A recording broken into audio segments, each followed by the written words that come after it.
எழுத்தாளர் அஜிதன் அவர்களின் சிறுகதை போர்க் ரோஸ்ட். வாசிப்பவர் உமா ரமேஷ் பாபு. வழுக்கையை மறைக்க தலையின் ஒரு புறமாக நீளமாக வளர்ந்திருந்த முடிக்கற்றை எண்ணெயில் ஊறி வலது காதின் மீது தொங்கியபடி காற்றில் ஆடி நின்றது. அதையும் பார்த்து கொண்டு என்னால் அப்பாவின் அதிதீவிர முகபாவனையை பொருட்படுத்த முடியவில்லை. ஆனால் அவள் என் கண்களில் தெரியும் சிரிப்பை ஒருபோதும் புரிந்து கொண்டவரல்ல.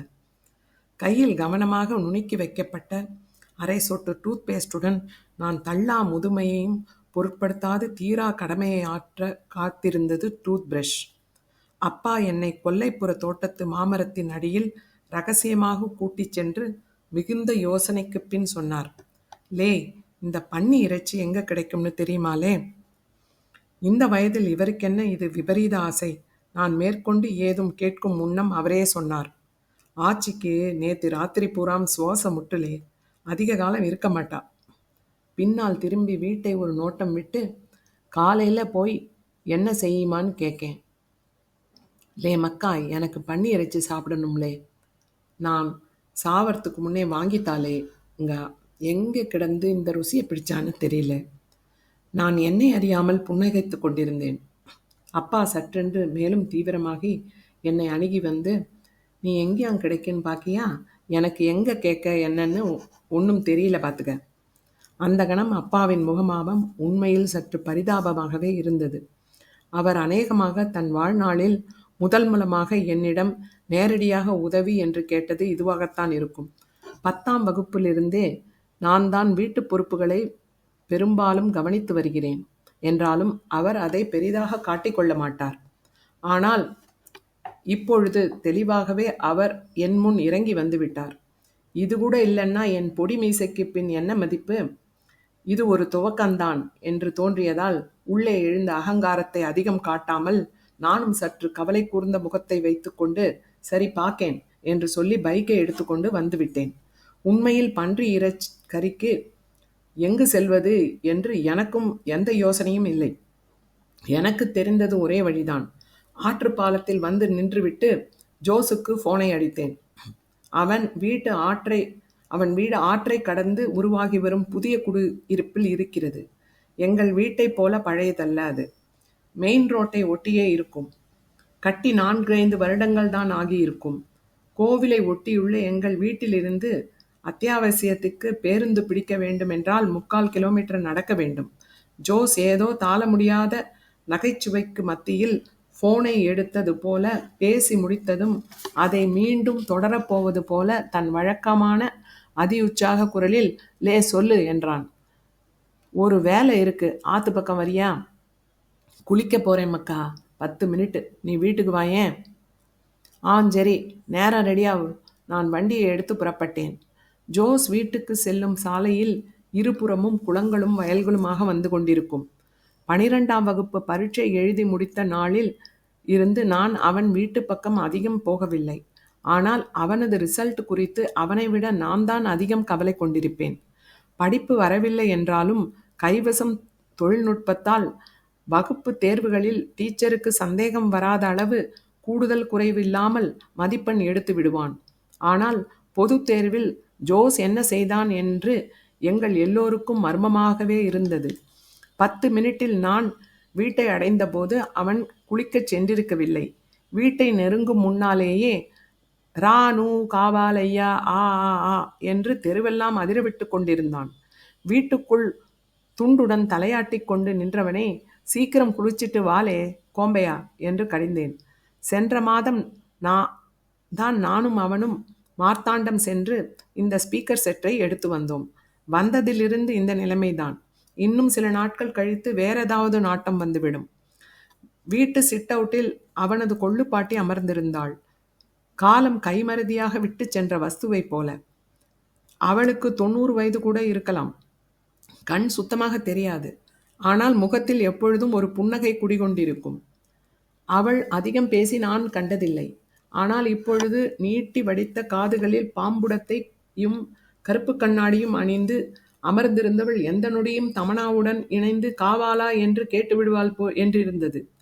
அருகே சிட் அவுட் கம்பியில் கட்டி வைத்த பலா இலையை அவனைப் போலவே நீண்ட காதுகள் கொண்ட குட்டி ஆடு ஒன்று நிமிண்டிக் கொண்டிருந்தது. நான் மதில் சுவருக்கு வெளியிலேயே வண்டியை விட்டு விட்டு காத்திருந்தேன். புதிதாக நடப்பட்டிருந்த முருங்கை மரம் சட்டென்று வளர்ந்து விட்டிருப்பதை கண்டேன். மரம் முழுக்க பூத்து குலுங்கி தரையெங்கும் பூக்கள் உதிர்ந்து கிடந்தன. அங்கெங்கே நூல் நூலாக முருங்கை பிஞ்சுகள் தொங்கின. சிட் அவுட்டை அடுத்த அறையில் ஜன்னல் வழியாக ஒரு சிறு அசைவு தெரிந்தது. நான் திரும்பி பார்த்தேன். ஜோஸின் தங்கை ஸ்டெல்லா தான் அது. அவள் என்னை பார்த்தபோது நான் சற்றே அடக்கத்துடன் சிரித்து, ஏய், என்ன நல்லா இருக்கியா என்றேன்.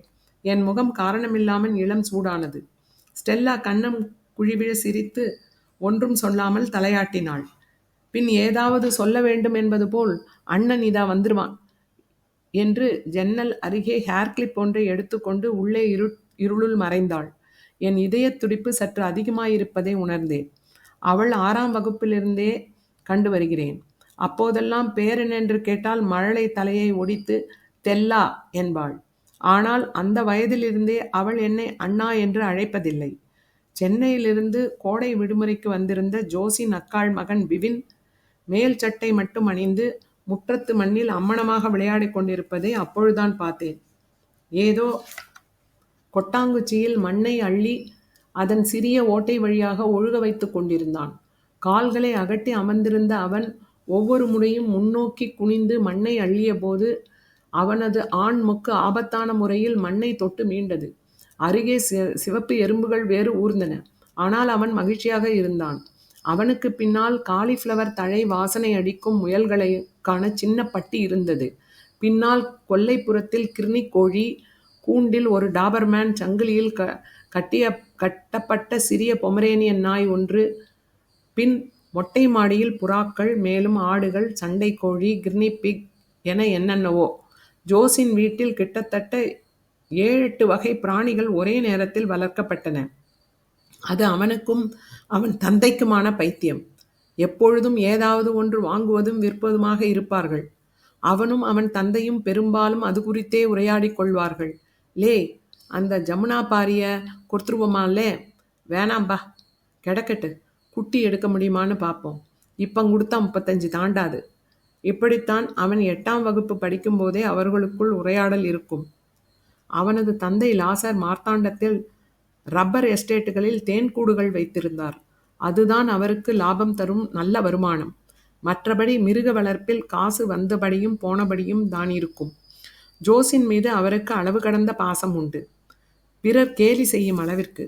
எப்போதாவது பள்ளியில் அவரை ஆசிரியர்கள் அழைத்து ஜோஸை குறித்து தங்கள் மனக்குறைகளை கூறுவார்கள். அப்போதெல்லாம் அவர் ஆசிரியர்களை பாராது ஜோஸை நோக்கி திரும்பி நின்று கொண்டு, அவர்கள் ஏதோ அவன் அழகை வர்ணிப்பதைப் போல அவன் முடியை கோதி கன்னத்தை தடவி பார்த்து கொண்டு நிற்பார். எம் பில்ல மக்கா என்பார் வாசனையுடன். அதை கண்டு ஒருமுறை எங்கள் ஆங்கில ஆசிரியை மரியம் டீச்சர் தலையில் அடித்து கொண்டார். 15 நிமிடம் கழித்து முக்கால் டவுசருடன் சாவகாசமாக ஜோஸ் வந்தான். வரும் வழியில் பாட்டியின் பாம்படத்தை சுண்டிவிட்டபடி, என்னாலே காலையிலேயே ஏதோ வேலை என்ன என்றான். லே, உன் அக்கா மாமன் அண்ணா ஜட்டி போடாம எறும்புக்கிட்ட இருக்கான் பார்த்துக்க. ஜோஸ் திரும்பி, லே பிவின் உள்ள போ, கருப்பட்டி மண்டையா. பிவின் ஏறிட்டு உக்கிரமாக பார்த்து, போலே என்று வாயஸ்தான். ஜோஸ் என்னை திரும்பி பார்த்து, நமக்கு மரியாதையை பார்த்தேலே, சரி நீ சொல்லு என்று வினவினான். அவன் சுருக்கமாக முடிந்தவரை சிரிக்காமல் விஷயத்தை சொன்னான். ஆனால் என்னால் முழுதாக முடிக்க முடியவில்லை. ஜோஸ் கண்களில் விரிய தள்ளே என்று குரல் எழுப்பினான். ஏளனம், ஆச்சரியம், அலுப்பு எல்லாவற்றுக்கும் அவன் பயன்படுத்தும் வார்த்தை அது. முதியவளே என்று தோராயமான அர்த்தம் புரிந்து கொள்ளலாம். இந்த சந்தர்ப்பத்தில் அந்த அர்த்தம் சரியாகவே வந்தது. சிரிக்காதலே, எங்கு கிடைக்கும்னு சொல்லு. மக்கா, போர்க்கு நாம் ஈஸ்டர் சமயத்தில் எடுக்குது தான் பார்த்துக்க. மற்ற சமயத்தில் இங்கே ஒன்றும் கிடைக்காதே. வீட்டில் சீனாட்டு சொல்லிட்டு இறங்கி வந்திருக்கேன். நாகர்கோவில் தான் போகணும், வடசேரிக்கிட்ட. சட்டென்று சிந்தனையில் ஆழ்ந்தான். மார்த்தாண்டம் ஒய்எம்சிஏ கிட்ட சில சமயம் கிடைக்கும் கேட்டியா? சரி வா ஏறு. இந்த சப்ளை வண்டிலையா? உள்ளே போடலே, நான் வண்டி எடுக்கேன் என்று விட்டு வீட்டுக்குள் பாய்ந்தான். அவன் வண்டியை உருட்டி உள்ளே இடும் முன் சாவியும் ஒரு அழுக்கு துணியுமாக வந்து சாவியை உள்ளே போட்டுவிட்டு அழுக்கு துணியால் பெட்ரோல் டேங்கை படீர் படீர் என்று 2 முறை அடித்தான். 5 கிலோமீட்டருக்கு மேல் செல்வதானால் செய்யும் சடங்கு இது. நானும் அவனும் வழியும் போஞ்சியும் குடித்து 1/2 மணி நேரத்தில் மார்த்தாண்டம் சென்றடைந்தோம். போர்க் ஸ்டால் ஒன்றும் அவன் சொன்ன இடங்களில் கண்களில் படவில்லை. விசாரித்து சற்று டவுனுக்கு வெளியே ஒரு பெரிய சதுப்பின் கரையில் ஒரு கடையை கண்டுபிடித்தோம். மேலே பேனரில் அழகான பன்றிக்குட்டி உற்சாகமாக சிரித்து நின்றது. கீழே கடையில் பாதியாக வெட்டப்பட்ட மாபெரும் பன்றி ஒன்று 2 கொக்கிகளில் தலைகீழாக தொங்க அதன் பாதியளவே இருந்த மெலிந்த ஒருவர் பக்கத்தில் நின்றபடி இறைச்சியை வெட்டி கொடுத்து கொண்டிருந்தார். பின்னால் ஒரு பெரிய மேசையில் மற்றொரு பெரிய வெண்பன்றி படுத்திருக்க அதை அவர் ரேசர் பிளேடால் சவரம் செய்து கொண்டிருந்தார். ஆழ்ந்த சிந்தனையில் எதையோ சற்றென்று நினைவு கூற முயல்வது போல் வாயை திறந்தபடி கண்கள் மூடியிருந்தது அது. பன்றி இறைச்சியை நான் அப்பொழுதுதான் நேரில் பார்க்கிறேன். வெட்டுத்தடியின் மீது குறுக்காக வெட்டி வைத்திருந்த அந்த கரித்துண்டு 4-5 அடுக்குகளாக வெண்மையிலிருந்து அடர் சிவப்பிற்கு சென்றது. முதலில் வெண்பழுப்பு தோல் வரி, பின்பு 2 அடுக்குகளாக கொழுப்பு. மேல் அடுக்கு சற்று மென்மையாகவும் அடுத்தது சற்று இறுக்கமாகவும். அதன் கீழ் தசைகளின் 3 அடுக்கு ரோஸிலிருந்து சிவப்பிற்கு. அவர் அந்த பெரிய கரித்துண்டை ஒவ்வொரு முறை தொட்டு வெட்டி எடுக்கும்போது அது சினுங்குவது போல மேலே தழும்பியது. அதன் சிவப்பு தசைகளின் ஊடாக வரிகள் பளிங்கு போல ஓடின.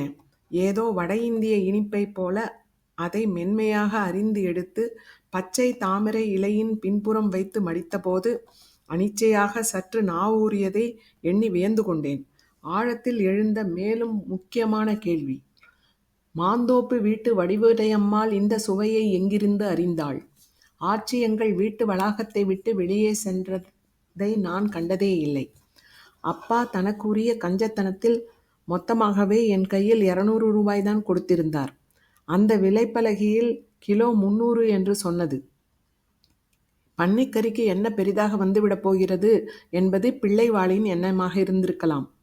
சிறு வரிசையில் நின்று நாங்கள் அந்த மெலிந்த பீடி உடம்புக்காரரை அடைந்தபோது, ஜோஸ், அண்ணே 1 கிலோ நெய் குறைவாட்டு என்றான்.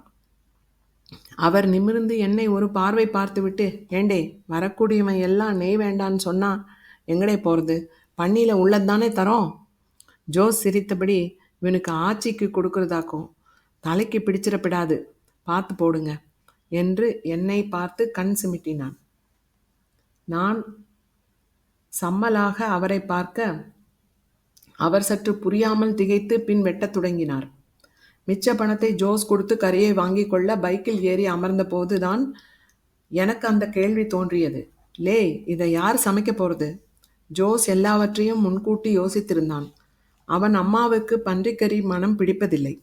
எனவே அவன் வீட்டில் இருந்து இண்டக்ஷன் ஸ்டவ்வை அவர் அறியாமல் எடுத்து வந்து எங்கள் ஊர் பாழடைந்த லைப்ரரியின் அருகே வைத்து சமைப்பது என்பதுதான் திட்டம். ஊரை அடைந்ததும் அவன் என்னை ஜங்ஷனில் இறக்கிவிட்டு என்னிடம் வாங்க வேண்டிய பொருள்களை வேக வேகமாக சொன்னான். நான் முடிந்த அளவு மனப்பாடம் செய்து கொண்டேன். குறுமிளவு பொடியா வாங்காத, முழுசா வாங்கு. தக்காளி மற்றது மறிச்சது ஒன்றும் வேண்டாம் கேட்டியா என்று தனியாக சொன்னான்.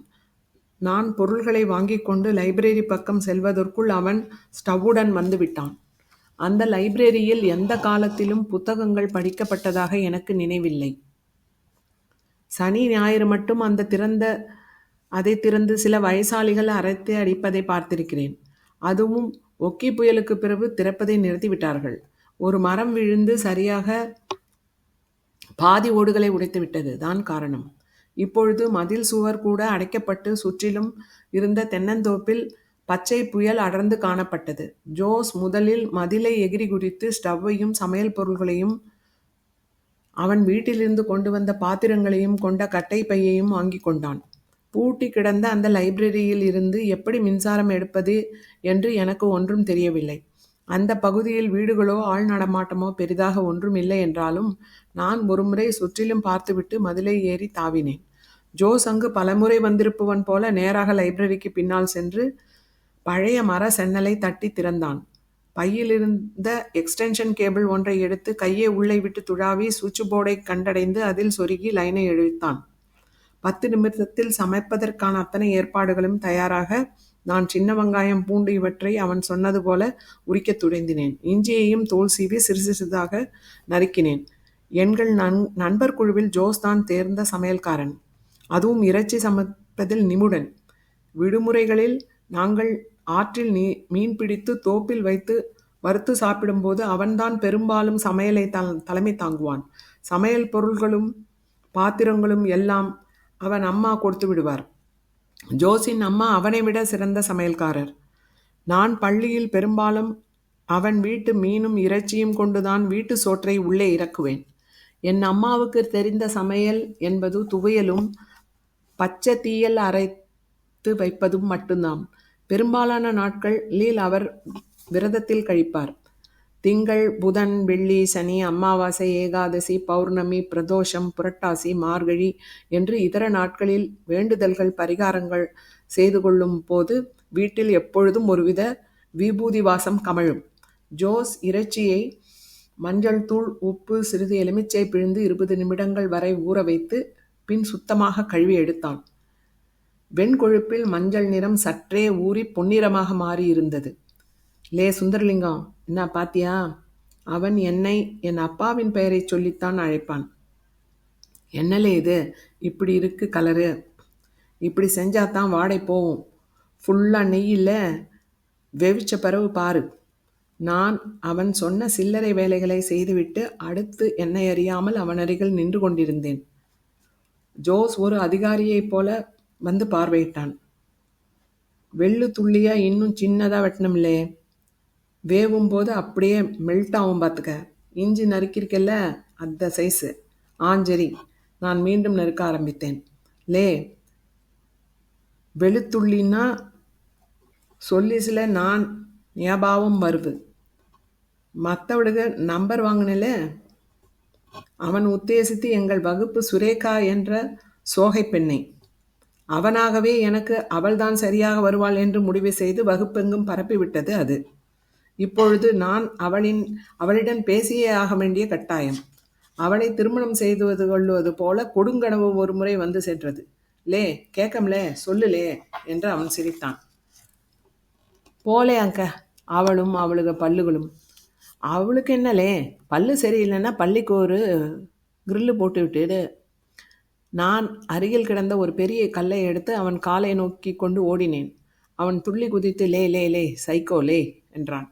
இறைச்சியை குக்கரில் போட்டு அதில் கொத்தமல்லி தூள், மஞ்சள், உப்பு, காரம், மசாலா பாக்கெட்டுகளை பிரித்து கொட்டியபடி, எனக்கென்ன, அமெரிக்காவில் ஒவ்வொருத்தனும் 12ஆம் கிளாஸ் முடிக்கும் முன்னே ஸ்கூல்லையே டேட்டிங் வைக்கிறானுவ. வெட்டுனது போதும், கொண்டு வாலே. சின்ன வெங்காயமும் இஞ்சியும் பூண்டும் எல்லாம் பாதி குக்கருக்குள் சென்றது.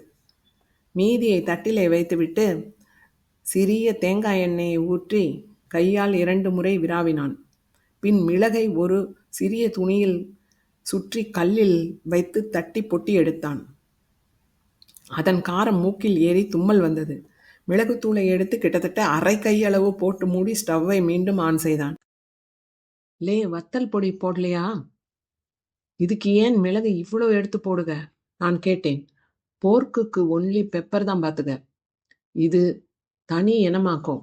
இவ்வளவு மிளகு போட்டா ஆச்சி 2 சொமஞ்சு மேலே போயிடுவாள்ல. போறது கர்த்தர்கிட்ட தானே, பிரச்சனை இல்லை. லே, நீ கதையை மாத்திர போல இருக்கே.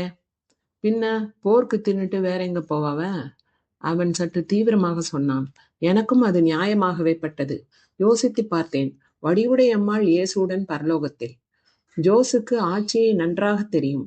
அவளுக்கும் அவன் மீது தனி பிரியம் உள்ளதாக எனக்கு தோன்றும். ஆட்சிக்கும் உடம்பு சரியில்லாமல் ஆனது கடந்த 5 வருடங்களாகத்தான். அதற்கு முன் அவளை நான் நோய் கண்டு பார்த்ததே இல்லை. என் அம்மாவை விட பல மடங்கு ஆரோக்கியமாக இருப்பாள். அம்மாவை போல் அல்லாமல் அவள் சருமம் நல்ல தேன் நிறத்தில் மினுமினுப்பாக இருக்கும். தனியாகவே ஆற்றுத்துறையில் சென்று குளித்து துணி துவைத்து வருவாள். வீட்டுக்கு பின்னால் வாழை தோட்டத்தில் வேலை செய்வாள். தனக்குள்ளே ஏதாவது மெல்லிய குரலில் பாடிக்கொண்டோ பேசிக்கொண்டோ இருப்பாள். எப்பொழுதும் ஒருவித தனிமையில், ஆனால் உற்சாகமாக. அவளது உற்சாகத்துக்கெல்லாம் காரணம் எங்கள் தாத்தா நேரத்தோடு போய் சேர்ந்து விட்டதுதான் என்று தோன்றும். 45 வயதிலிருந்தே வெள்ளை ஆடைதான். வேறொன்றும் பிரச்சனைகள் இல்லை. திருமணங்கள், விசேஷங்களுக்கு செல்ல வேண்டியதில்லை. குழந்தைகளை கொஞ்ச வேண்டியதில்லை. தேவையில்லாமல் சிரித்து பேச வேண்டியதில்லை. பரம சுகம். 5 வருடங்களுக்கு முன்தான் அவளுக்கு சட்டென்று மூட்டு வலி வந்து நடக்க முடியாமல் ஆனது. பின் ஒவ்வொன்றாக மூச்சு திணறல், இரத்த அழுத்தம், மறதி, உடலே போதும் என்று சொல்லிவிட்டது போல. சென்ற கொரோனா காலத்தை அவள் கடக்க மாட்டாள் என்றே நாங்கள் எல்லோரும் நினைத்தோம். தடுப்பூசியும் கூட எங்கள் வீட்டில் என்னைத் தவிர வேறு யாரும் எடுத்துக்கொள்ளவில்லை. கொரோனா எல்லோருக்கும் வந்து சென்றது, ஆச்சியை தவிர. அல்லது அவள் படுக்கையிலேயே இருப்பதால் எங்களுக்கு பெரிய மாற்றம் ஒன்றும் தெரியவில்லை. ஆனால் கடந்த 1 வாரமாக கடும் மூச்சு முட்டல் இருக்கிறது. அநேகமாக இன்னும் சில நாட்கள். எனக்கு பெரிதாக வருத்தங்கள் எதுவும் இல்லை என்றுதான் சொல்ல வேண்டும். அவளுடனான இனிய நினைவுகள் ஏற்கனவே தொலைதூரத்துக்கு சென்று விட்டன. எங்கள் வீட்டில் எனக்கு பிடித்த ஆளாக அவளே இருந்திருக்கிறாள். ஆனால் இப்பொழுது நான் வீட்டிலிருந்தே மிகவும் விலகிவிட்டேன். அடுத்தது எங்கே படிக்கச் செல்வேன் என்று தெரியாது. இனி வீட்டில் தொடர்ந்து இருப்பேனா என்றும் தெரியாது. மாடி அறையில் இருக்கும் அவளை பார்த்தே பல நாட்கள் ஆகிவிட்டன. குக்கரில் வைத்த இறைச்சி ஒவ்வொரு விசிலுக்கும் மனம் மாறியது. முதலில் வந்த மாமிச வாடை போய் இப்பொழுது மிளகும் கொழுப்பும் சேர்ந்த வாசம் பிரத்யோக மனம் எழுந்தது. 3 விசில் வந்ததும் ஜோஸ் ஸ்டவ்வை அணைத்தான். குக்கரே அந்த காரணத்தை தாங்க முடியாதது போல உஸ் உஸ் என்று சத்தம் எழுப்பிக் கொண்டிருந்தது. 10 நிமிடம் தம்மில் வைத்து திறந்தபோது உள்ளே கறி நன்றாக வெந்து கொழுப்பில் மிதந்தது. பாத்தியா, உருக்கு தங்கமாக்கும். ஜோஸ் உற்சாகமடைந்து பாத்திரத்தை சரித்து காண்பித்தான். ஏறத்தாழ 1 டம்ளர் அளவுக்கு கொழுப்பு உருகி பொன்னிறமாக ஊறி நின்றது. ஜோஸ் அதை சிறு பாத்திரத்தில் வடித்து எடுத்துக்கொண்டான். அவ்வளவு நெய் குடிக்கியா என்றான் கிண்டலாக. ஐயோ என்று நான் சிரித்து விலகினேன். இது என்ன செய்யத்துக்கு, நீ பாரு. அவன் அடிகனமான தவா பாத்திரம் ஒன்றை வைத்து அதே நெய்யையே கால்வாசி ஊற்றி சூடாக்கினான். அறிந்து வைத்த பெரிய வெங்காயம், சின்ன வெங்காயம், மிச்சம் இருந்த இஞ்சி, பூண்டு, பின் பச்சை மிளகாய், கருவேப்பிலை ஒவ்வொன்றாக உள்ளே சென்றது. ஜோஸ் ஒவ்வொன்றையும் எடுத்து இடும் முன் சமையல்காரனைப் போல கொஞ்சம் கொஞ்சம் வாயிலிட்டு சுவைத்தான். பச்சை மிளகாய் உட்பட. தவாவில் ஒவ்வொன்றும் வறுபட்டு முருக முருக மீண்டும் மஞ்சள், கொத்தமல்லி, மசாலாத்தூள், உப்பு எல்லாம் கைப்பக்குவத்தில் மீண்டும் அரை கையளவு மிளகுத்தூள். டேய் என்று நான் அவனை முறைத்தேன். பயராதில்ல, நெய் இருக்குல்ல, இது போட்டாதான் உரைக்கும். நீ போர்க் டோஸ்ட் சாப்பிட்ருக்கியா? இல்ல. அதான் இப்படி சொல்ற. இறைச்சியில உள்ளதுலேயே டேஸ்ட் இதாக்கும். எல்லாம் அந்த நெய் கணக்கு தான். சரியா அதை பேலன்ஸ் ஆகி எடுக்கணும். கேட்டியா? கேரளாவில் செய்வானுங்க பார்க்கணும். நான் என் மாமனுங்க கூட அங்கமாலி போவோம்ல, அங்கே டெய்லி இதுதான். தள்ளே. அவன் எதையோ தாங்க முடியாதது போல தலையில் கை வைத்தான். வெங்காயம், இஞ்சி, பூண்டு, மசாலா பொடிகளும் சேர்ந்து விழுதாக மயங்கி கிட்டத்தட்ட கரிய நிறத்தை எட்டியது. அப்பொழுது அவன் வடித்து வைத்திருந்த போர்க் இறைச்சியை உள்ளே கவிழ்த்தான். மனம் கொஞ்சம் கொஞ்சமாக வேறொன்றாக மாறியது. எச்சலூர அவன் சமைப்பதை அருகில் நின்று பார்த்து கொண்டிருந்தேன். மத்திய வேளை உச்சத்தை அடைந்திருந்தாலும் கோடை மழையின் மேகங்கள் திரண்டு ஒருவித கால மயக்கத்தை உண்டாக்கின. கிட்டத்தட்ட நாள் முழுவதும் சமைப்பது போல. லே, அந்த மிச்ச நெய்யை ஊத்தாண்டாமா? யார்ல இவன்? எல்லாத்தையும் தூக்கு ஊத்துனா 2 நாளைக்கு எந்திரிக்க முடியாது. பேலன்ஸ் ஆக்கும், புரிஞ்சுதா? பேலன்ஸ். நான் பரிந்து கொண்டதை போல தலையாட்டினேன். அவ்வளவு கொழுப்பை வீணடிப்பதை என்னால் ஏற்றுக்கொள்ள முடியவில்லை. ஸ்டவ் உச்சத்தில் இருக்க அவன் அடியில் கொடுத்து பிரட்டி கொண்டே இருந்தான். போர்க் மெல்ல மெல்ல நிறம் மாறுவதைக் கண்டேன். முதலில் ஒருவித பச்சை கலந்த மஞ்சளில் இருந்த இறைச்சி மெல்ல மெல்ல பொன்னிறமானது. ஜோஸ் இப்பொழுது எலுமிச்சம்பழத்தை பிழிந்து அதன் மேல் சமமாக தெளித்தான். சற்று நேரத்தில் போர்க் சிறிது சிறிதாக காப்பி நிறத்தில் மாறி கருகத் தொடங்கியது. நீர்த்தன்மை முற்றிலும் வற்றி விட்டிருந்தது. அங்கே கிடந்த கொழுப்பு துண்டுகள் கரியில் பிறண்டு பொன்னிறமாக மெல்ல உருகுவதும் அவற்றிலிருந்து ஜிவ்வென்று குமிழிகள் எழுவதுமாக இருந்தன. அவை மட்டும் உயிருள்ளவை போலவும் சீறுவது போலவும். அவன் பிரட்ட பிரட்ட என் கண்கள் அவற்றையே பின்தொடர்ந்தன. நீர் முற்றாக சென்றது. வேக்காடு நின்று போய் துண்டுகள் வருபடத் துவங்கியது. சற்று நேரத்தில் துண்டுகள் எல்லாம் தனித்தனியாக பிரிந்து நிற்க ஜோஸ் சட்டென்று ஒரு கணத்தில் அடுப்பை அணைத்தான். தவாவை மூடிவிட்டு கண்களை அடைத்து தியானம் செய்வது போல் பெருமூச்சு விட்டான். நெற்றியில் வியர்வை துளியிட்டது. முடிஞ்சாலே? அவ்வளவுதான், நான் ஆர்வமாய் கேட்டேன். அவன் ஒலி எழா வண்ணம் தாழ்குரலில் என்று சொல்லிவிட்டு மெல்ல எழுந்தான். நான் அவன் செல்வதை பார்த்தபடி அமர்ந்திருந்தேன். மெல்ல நடந்து சென்று தோப்பின் எல்லை வரை சென்று அங்கு ஓடைக்கரை அருகே ஒண்ணுக்கு போய்விட்டு ஆசுவாசமாக நடந்து வந்தான். கையை கழுவிவிட்டு அருகில் வந்து ஒன்றும் சொல்லாமலேயே மூடியை திறந்து ஒரு துண்டை எடுத்து நீட்டினான். அவன் அதை ஒருமுறை கூட சுவைத்து பார்க்கவில்லை. நான் உள்ளங்கையில் வாங்கி நன்றாக ஊதி வாயிலிட்டு மென்றேன். இறைச்சியின் சுவை தன் பரிவாரங்களை முதலில் அனுப்பிவிட்டு மெல்லத்தான் நுழைந்தது. மிளகு காரம், ஒருவித கரிந்த வெங்காயத்தின் இனிமை முதலில் நாவை நிறைத்தது. பின் மெல்லிய புளிப்பு, பின் துவர்ப்பு, அடுத்தது வந்த நெய்யின் புரதத்தின் சுவை மெல்லும் போதே நாவில் ஊறி நிறைந்தது. நான் கண்களை மூடி என்று உச்சு கொட்டினேன். அவன் அழகிய பற்கள் தெரிய சிரித்தான். மெல்ல தவாவை ஒரு கிண்டு கிண்டியபடி, நேரம் ஆவ ஆவ இன்னும் டேஸ்ட் கூடும் என்றான். தன் படைப்பை பார்த்து மீண்டும் புன்னகைத்தான். எனக்கும் ஒரு கணம் ஆச்சியின் முகம் நினைவில் வந்து சென்றது. அன்று மதியம் 2 மணி போல் நாங்கள் ஜோஸின் வீட்டை அடைந்தோம். அவன் அம்மாவிடம் மெல்ல விஷயத்தை சொல்ல, அவர் சிரித்து கொண்டே முற்றத்திற்கு வந்து, சொல்லக்கூடாதா மக்கா, உள்ளவா என்று அழைத்தார். நாங்கள் எல்லோரும் ஒன்றாக அமர்ந்து சாப்பிட அவரே பரிமாறினார். ஸ்டெல்லாவும் ஜோஸின் அக்காளும் பொடியன் பிவினும் ஜோஸின் கொல்லிப்பாட்டியும் எல்லோரும் சேர்ந்து உண்டோம். ஜோஸ் பேக்கரியிலிருந்து பிரெட் வாங்கி வந்திருந்தான். போர்க் டோஸ்டிற்கு அதுதான் நல்ல காம்பினேஷன் என்று. அதை எப்படி சாப்பிட வேண்டும் என்று எனக்கு சொல்லித் தந்தான். பிரெட்டை கால்வாசி பிட்டு அதில் ஒரு கறித்துண்டு, ஒரு கொழுப்பு துண்டு சேர்த்து வைத்து வாயில் போட்டு மெல்ல வேண்டும். அன்று எல்லோருக்கும் உண்மையில் வயிறு புடைக்க உண்டு எழுந்தோம். சமைத்ததில் மிச்சம் எழுந்ததை நெய்யில் சோற்றை பிரட்டி 2 நாய்களுக்கும் வைக்கப்பட்டது. நான் ஆச்சிக்கு ஒரு சிறிய சம்புடத்தில் சில துண்டுகளை எடுத்துக்கொண்டு புறப்பட தயாரானேன். ஜோஸின் அம்மா சற்று நேரம் தூங்கி எழுந்து செல்லுமாறு வற்புறுத்தினார். நான் நேரமாகிவிட்டதை சொல்லி எழுந்தேன். வாசலை கடைந்த போது சற்றென திண்ணையில் அமர்ந்திருந்த ஜோஸின் கொள்ளுப்பாட்டி தோராயமாக என்னை பார்த்து, வீடெங்க பிள்ளை என்றாள். அவள் அப்படி திடீரென்று பேசுவாள் என்று நான் எதிர்பார்க்கவில்லை.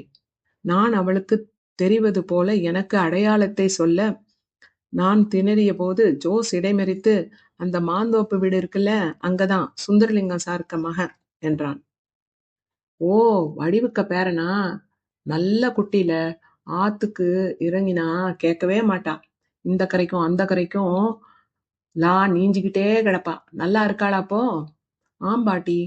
ஜோஸ் என்னை பார்த்து புன்னகைத்தான்.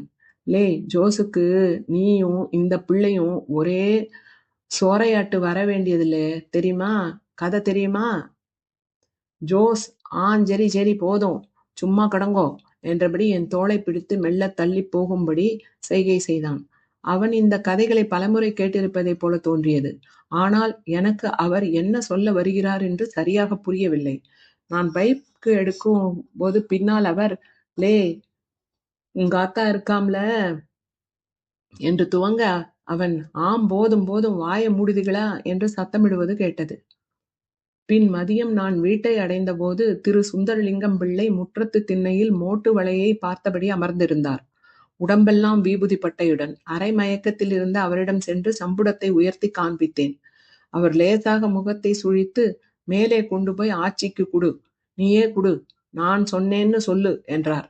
நான் மாந்தோப்பு வீட்டில் அந்த பழைய படிக்கட்டுகளை ஏறி கடந்து மச்சில் இருந்த அந்த சிறிய அறைக்குள் சென்றேன். ஆச்சி சென்னல் அருகே இடப்பட்டிருந்த பெரிய தேக்கு மரக்கட்டிலில் படுத்திருந்தாள். மரச்சட்டங்களும் மரத்தடுப்புகளுமான சிறிய ஜன்னல். அதன் வழியாக பெரிய நூற்றாண்டு பழமையான மாமரத்தின் கிளைகள் மட்டுமே தெரிந்தன. அருகே மேசை மீது பித்தளை சொம்பில் நீர் வைத்திருந்தார்கள். மொத்தமாகவே காலத்தின் பின்னோக்கி போன உணர்வு. அறையே நீரால் நிரப்பப்படுவதைப் போல கனமாக உணர்ந்தேன். ஆச்சி வாயை சிறிது திறந்தபடி தூங்குவதை நெருங்கி சென்ற கண்டபோது எனக்கு ஒரு கணம் அடிவயிற்றை அழுத்தியது. மெல்ல நான் தட்டியில் வைத்திருந்த பிரெட்டையும் சம்புடத்தையும் மேசை மேல் வைத்துவிட்டு ஆச்சியை தொட்டி எழுப்பினேன். அவரது தோல் குளிர்ந்து சுருக்கங்களுடன் இருக்க, மெலிந்த உடலின் தோள்பட்டை எலும்புகள் புடைத்து தெரிந்தன. அவள் மெல்ல கண்ணை திறந்து என்னை பார்த்தாள். அவளுக்கு என்னை அடையாளம் தெரியவில்லை போலிருக்கிறது. எழுந்து அமர்ந்தவளிடம் நான் சற்று நிதானமாக, ஆச்சி அப்பா கொண்டு வர சொன்னாங்க, இங்க வைக்கவா என்று கேட்டேன். அவள் என்று குழந்தையைப் போல தீர்க்கமாக தலையாட்டினாள். நான் சம்புடத்தை திறந்து பிரெட்டுக்கு அருகில் வைத்துவிட்டு அவளை திரும்பி பார்த்தேன். அவள் முகத்தில் பெரிதாக உணர்ச்சிகள் எதுவும் என்னால் கண்டுகொள்ள முடியவில்லை. அது சற்று ஏமாற்றம் அளித்தது. பெரிய அறையை விட்டு நீங்கும் முன் மீண்டும் ஒருமுறை அவளை கடைசியாக திரும்பி பார்த்தேன்.